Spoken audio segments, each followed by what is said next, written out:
Ô, Mário, a gente tenta aqui, geralmente, como torcedor mesmo, a gente tenta meio que desmistificar algumas coisas, né? O jogador super-herói, o Sim, dirigente que sempre acerta. Porque a gente Sim. sabe, você é um torcedor do Fluminense, Sim. e isso é uma coisa muito legal.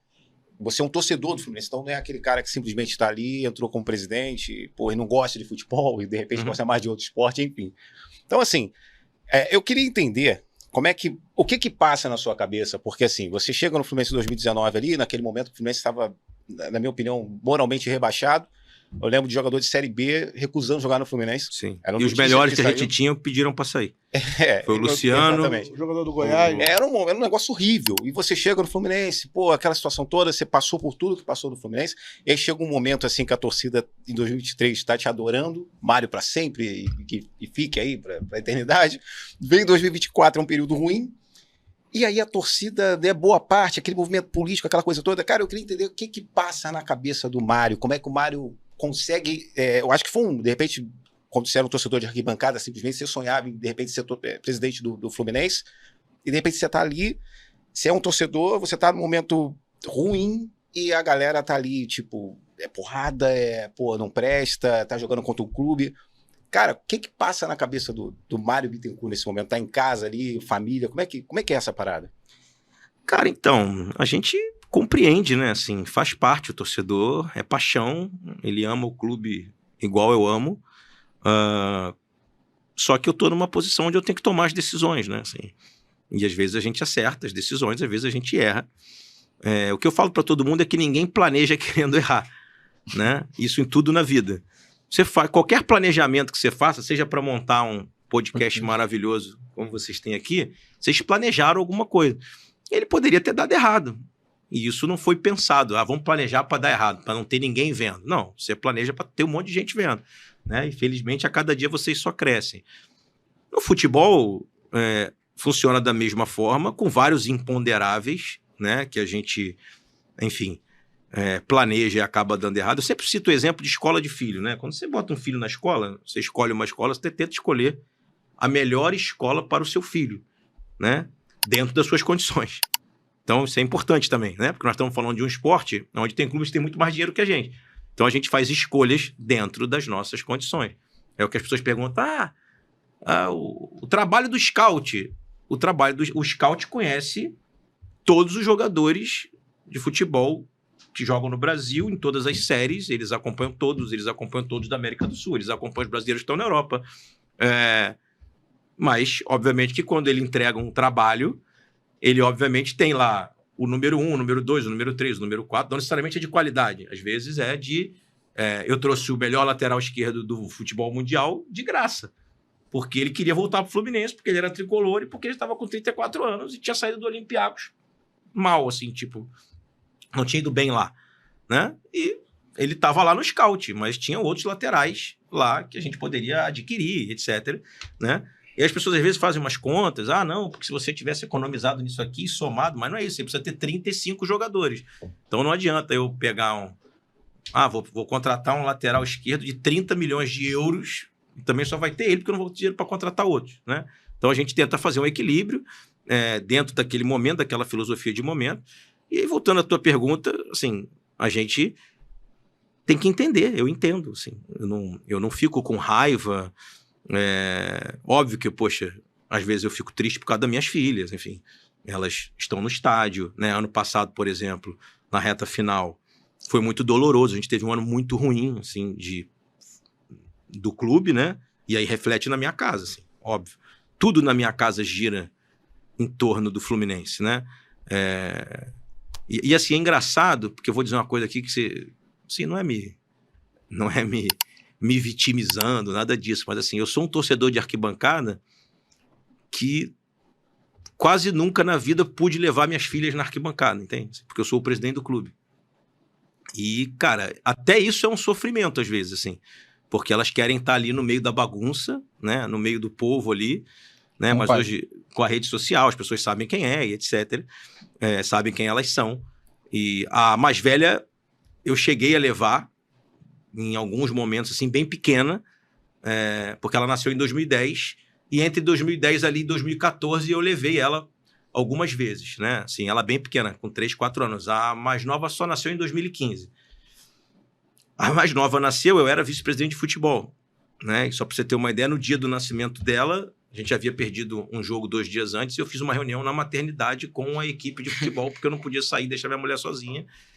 Ela, por exemplo, a minha filha mais nova não me conhece assim, ela não me vê sem estar...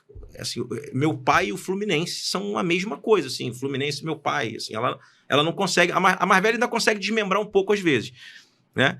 Então, a minha casa toda gira em torno do clube, assim, sabe? Da paixão. E aí, minha mulher também é fluminense, meus irmãos são fluminenses, meu pai é fluminense.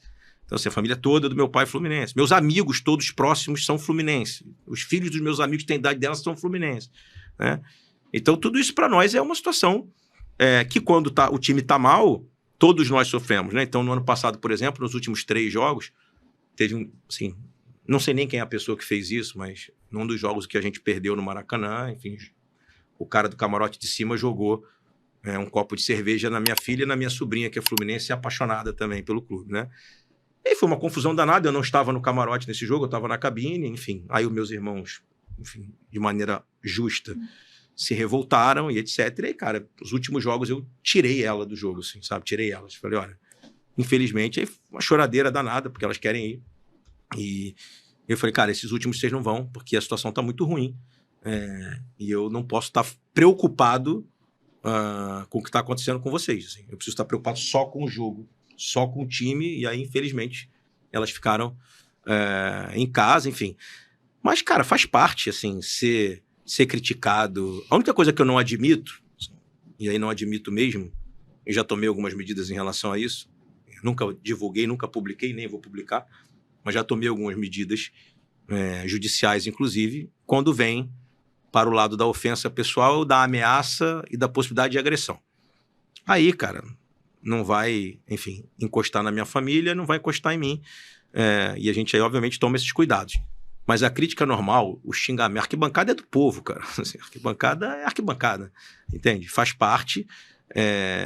Foi muito duro em 2022, quando o Fluminense é campeão contra o Flamengo. Que, porra, o Flamengo não perdia pra ninguém. O Fluminense é campeão carioca contra o Flamengo, dando baile no Flamengo, no segundo jogo, principalmente. Acaba o jogo, a torcida... Ei, Mário! Foi muito duro aquilo ali. Cara, então... Porque, assim, era um momento de festa, que era o momento da tua consagração, né? Uhum. O Fluminense voltou a ser campeão depois de 10 anos. E aí tem o xingamento logo depois. Na verdade, assim, naquele dia foi uma parte, assim, e era um ano político. Né? Então, xingaram o Abel também, pouco tempo depois. 2022 era ano político, como esse ano é ano político. Então eu já antecipo. Sim. E a gente sabe quem faz o movimento, aonde senta na sua, a gente sabe tudo. Assim, a gente sabe quem tá lá. A gente sabe que quando o grito é o grito mesmo, quando eu mereço ser xingado, eu sei. Entendeu? Não. Eu sei, é ótimo. Eu sei. Eu me xingaria. Ele tá lá junto, Eu me xingaria. Eu não vou citar o nome do jogador, mas teve um jogo aí no 2022, sei lá, 2023, em que a gente tava ganhando até o jogo muito bem, assim, e aí o jogador nosso pegou a bola, assim, matou no peito, chutou a bola quase lá em cima na marquise. Eu vejo jogo no camarote, tem o camarote do lado, né? Aí que eu perdi a linha nesse dia, falei, porra, puta que pariu, caralho, vai tomar no cu, como é que chuta a porra da bola? Aí tinha um cara que era tricolor, assim, o cara era baiano, né? E ele virou e falou, presidente, você também xinga.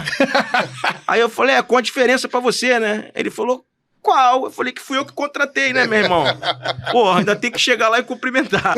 Mas enfim, faz parte. Quando eu vejo jogo em casa, por exemplo, se eu não viajo, eu viajo 70% dos jogos fora. Mas às vezes eu não viajo por uma questão profissional, indo do escritório, às vezes durante a semana eu tenho alguma coisa a atender um cliente, uma audiência. Às vezes eu vejo jogo em casa. Cara, quando eu vejo jogo em casa... Porra, na minha casa, com as minhas filhas, fechado, eu sou exatamente, enfim, o mesmo cara da vida inteira. A gente tem que fazer um react do Mário assistindo o jogo em casa. Porra, porque é diferente, assim, eu tenho uma posição institucional, né, e obviamente que eu tenho que me preocupar com isso, faz parte do meu cargo. Mas voltando, naquele 2022 ali, eu estava dentro do campo e obviamente que, assim, eu vi que muita gente... vaiou o xingamento e fez assim com a mão, não, especialmente ali na Oeste, que eu tava de frente pra Oeste. E, cara, assim, porque era um ano político, assim, e ano de eleição é sempre isso, né? São pessoas que ficam 3 anos sem aparecer no clube, e aí a maioria das vezes aparece nesses momentos. Enfim, E tá tudo certo também, é um direito deles. Eu sou um democrata por natureza e quero que, enfim, é importante lá, enfim, é lícito, é legítimo, né? Lícito não, legítimo ter oposição, a oposição entender que o nosso trabalho não é bom, faz parte.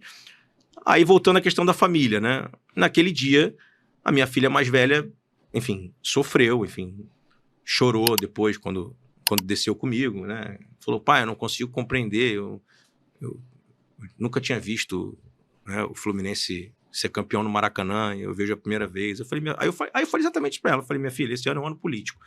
Então ela já entende. Entenda, já. Né? E às vezes, cara, assim, vou falar um negócio aqui, eu não deveria falar, mas vou falar que, porra, a gente tá aqui aberto total na resenha.